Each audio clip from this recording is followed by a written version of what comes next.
Good evening to all. Judicial law classes में आपका स्वागत है।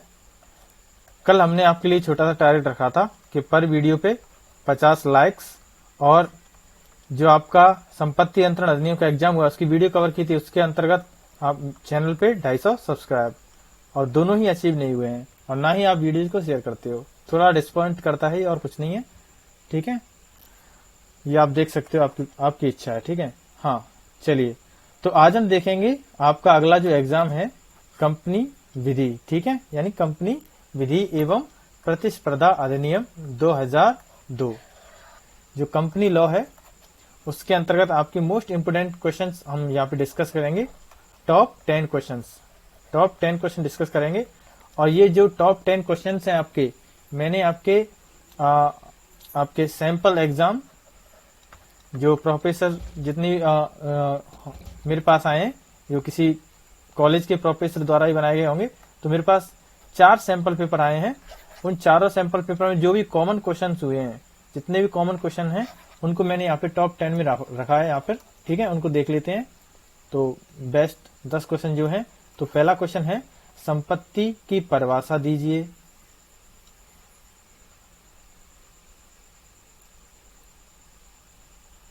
सॉरी, ये कंपनी है कि कंपनी की परिभाषा दीजिए। कंपनी विधि के अंतर्गत कंपनी की विशेषताओं की विवेचना कीजिए। आपको पहले कंपनी की डेफिनेशन बतानी है और कंपनी के अंतर्गत दी गई कंपनी की विशेषताएं भी बतानी है। अगला क्वेश्चन देख लेते हैं। क्वेश्चन संख्या 2, संगम ज्ञापन उस क्षेत्र को निर्धारित करता है जिसके बाहर कंपनी कार्य नहीं कर सकती। अंशधारी उस निर्धारित क्षेत्र के भीतर कंपनी के कार्य संचालन के लिए जैसा उचित समझे प्रबंध कर सकते हैं। उपरोक्त कथन की विवेचना कीजिए, ठीक है।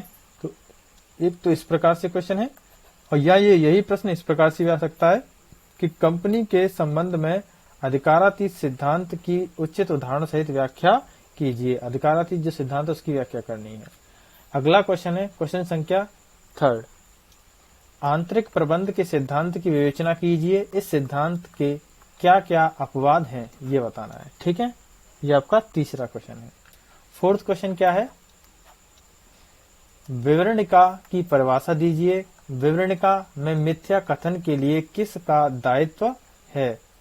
इस प्रकार मिथ्या कथन के लिए सिविल तथा आपराधिक दायित्व के विस्तार का भी उल्लेख करना है।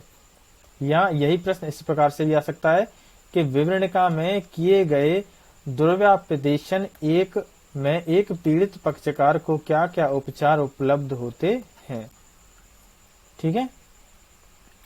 अगला क्वेश्चन है आपका 5वां, अंश की परिभाषा बतानी है आपको, और अंश कितने प्रकार के होते हैं और अंशों के आवंटन की प्रक्रिया क्या है, ठीक है। कि अंश की परिभाषा दीजिए, अंश के प्रकार और आवंटन की प्रक्रिया।